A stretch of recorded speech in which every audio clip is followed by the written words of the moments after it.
was a member of the 5th generation of the family in America, and thus the head of a clan. We say he was head of Upchurch clan number 10. One of the very special things about Sherwood that I like is that his name was not John or William. So many in the family had that same name over and over again, and it began to be hard to sort them out. So it's a great pleasure to have a person named Sherwood. He's the only one in the countryside that has that Upchurch name. So we start with him, and of course, the first thing I do is start with his bio file, where all the information is recorded about him. And in preparing for this particular little presentation, I came across something that was very surprising and informative, and I'll get to that in a moment. In addition, I always look at the master outline, and here's the one that includes all the data for Sherwood Upchurch and his descendants. Now, as with many Upchurches, in the early years, we start with him in Brunswick County, Virginia. And we have to tell the story there. So first, let's look at the 5-generation chart to see how he fits into the family. And here you see the chart starting with Michael Upchurch I, going through his son Richard I to James Upchurch I, and finally in the 4th generation to Michael Upchurch III, who's head of the Brunswick branch of the family in America. And you see there, you see his 4 children, one of whom is Sherwood Upchurch, the individual who is the topic of today's little presentation. He then, being a member of the 5th generation and being one of 22 such individuals who headed clans. He had thousands of descendants, so I hope there'll be some of those watching this presentation and learning more about their ancestor, Sherwood Upchurch. Now, as I mentioned, his life started out in Virginia. So let's look at the Virginia map. And we start with seeing that Surry County is highlighted in yellow, as that's where the Upchurch family started in America. But over the years, they drifted south and west, and there you see Brunswick County highlighted. And it was there that we find the Sherwood Upchurch being born about 1771. Now, Sherwood was comfortable there as his father, Michael Upchurch III, had been born and lived his entire life in that county, and as a matter of fact, his grandfather, James Upchurch I, moved there in his adult years and finally died in Brunswick County. So here's another set of facts relating to our Upchurch family in Brunswick County, Virginia.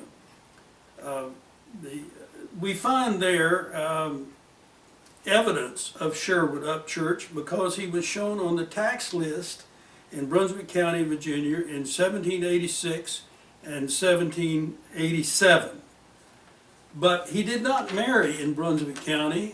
Many of his cousins Upchurch cousins had married there, but not so with Sherwood Upchurch. He moved as a young man to Rutherford County, North Carolina.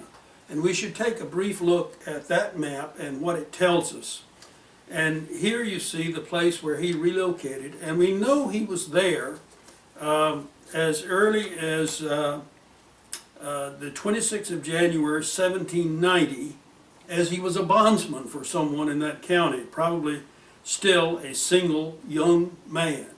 Now, the thing that was exciting to me as I looked at this is that I have previously reported that in America, when the 1790 census was taken, there were 11 heads of households under the name Upchurch. And I've talked about those, and at the same time I lamented that Sherwood Upchurch was not among those listed. And I could never understand that because I knew he was present in 1790 in North Carolina, so why wasn't he there? And now I have the secret because I looked one more time at the census record, and I find here that if you call up the Upchurches on the 1790 census, it will only show 11 heads of households. So why isn't Sherwood there? The reason he is not there is they spelled his name Upkirch, Upkirch. And of course, Kirch is the German word for Upchurch. My guess is that you had someone with a German background that was listening to him pronounce his name, and he wrote it in the German fashion.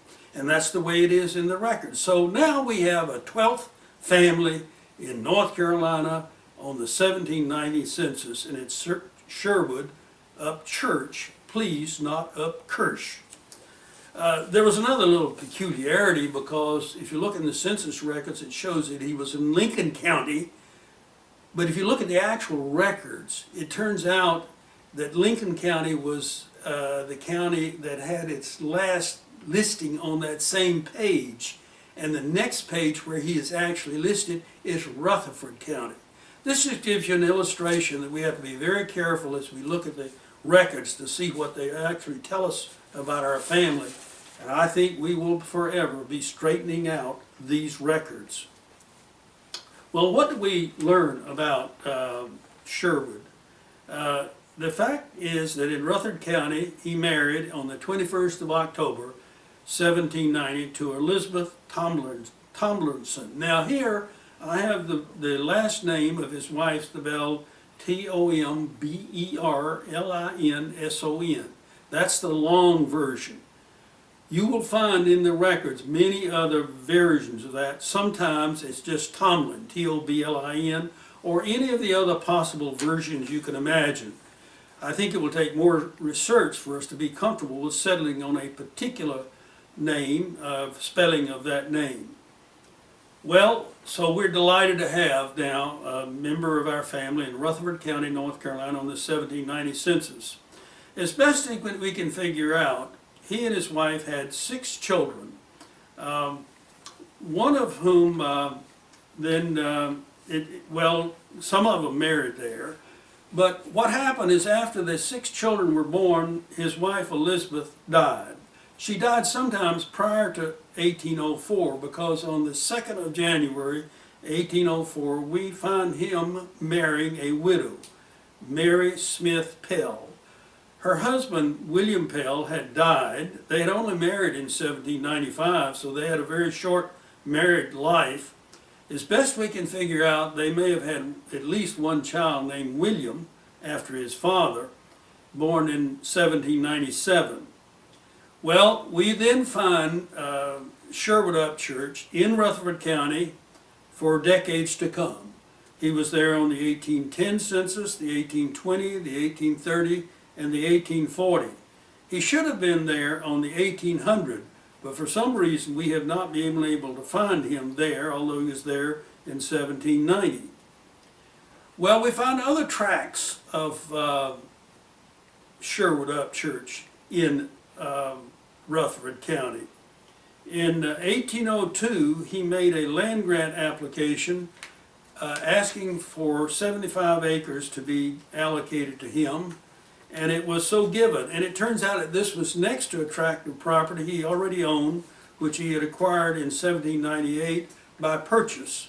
I think that probably was from his father-in-law, and it was a 50-acre tract. So now he has a total of 125 acres. Sherwood, although he had lived this large part of his adult life in Rutherford County, the fact is he moved to Georgia as an old man, and we find him there on the 1850 census in the home of his daughter Elizabeth, who had married a John Tomlin. I can't help but notice the similarity between her husband's name Tomlin, Tomlin, and Sherwood's wife Tomberlinson. I suspect if we do more research, we'll find out they came from the same family. In other words, the father and the daughter both married into a closely related family. So we find both Sherwood and his wife, second wife, living there in Campbell County, Georgia. Now, I don't think Campbell County exists today, but it originally was just south and west of what we know as Atlanta today. And I think Campbell County was absorbed into Fulton County, which is the county where we see Atlanta located. We also had on that Campbell County or Georgia census in 1850 in the same household,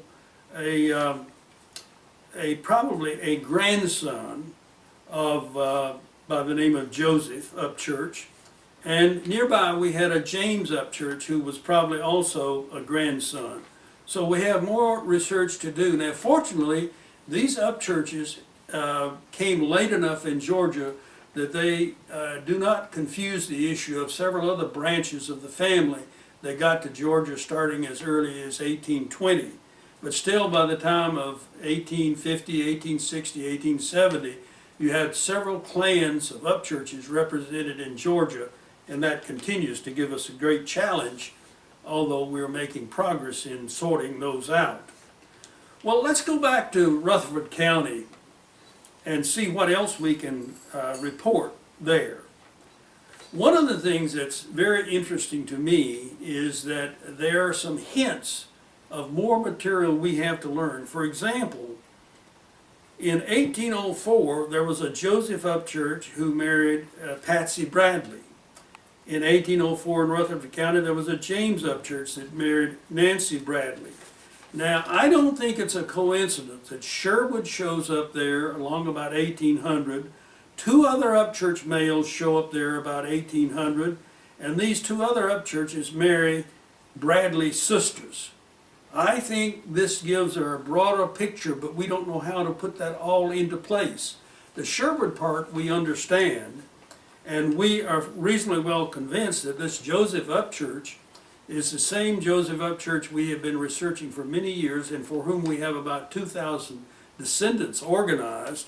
We don't know his father, but I think the fact that they're living in close proximity as early as 1800 gives us a hint that we should look closer at how these people might be related. Well, there's also the question of what kind of ongoing footprints do we find in Rutherford County, North Carolina, for this Upchurch family. Since Sherwood bugged out and went to Georgia, and two of his grandchildren certainly went with him, who was left behind?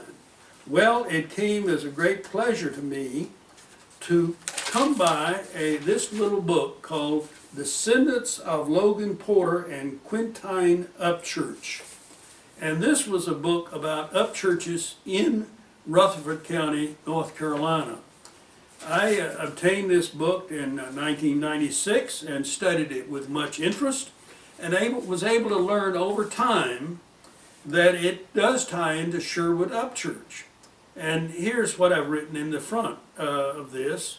Now, bear in mind, this all goes into the Upchurch collection, and at some point, if someone wants to study this family much more thoroughly, this valuable little book will be there, and they probably would be extremely difficult to find a copy of this book any place in America other than in the Upchurch collection. So here's what I figured out. We start with Sherwood Upchurch, who had a son, Adam Upchurch, who was raised in Rutherford County, North Carolina, and he had a son, Daniel Upchurch, born in 1839 in Rutherford County, who went off to the Civil War and certainly was captured and was imprisoned at Point Lookout in Maryland.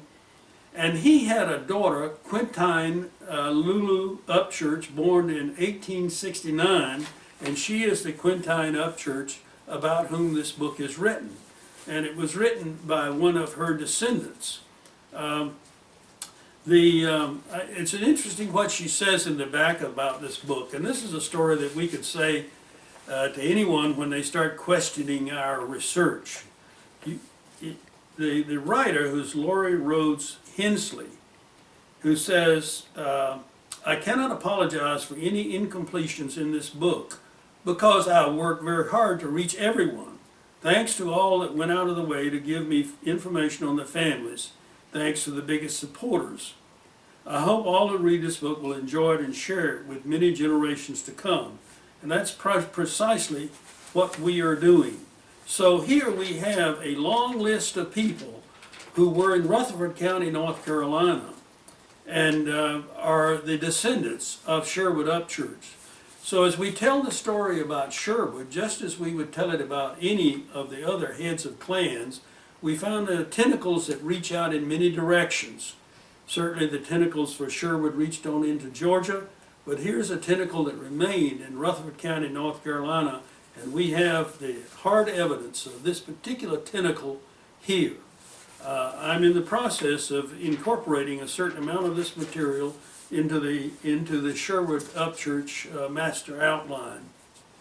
We think this has been a wonderful development to outline Sherwood Upchurch and how he fits into the family, and I hope people have enjoyed learning about Sherwood.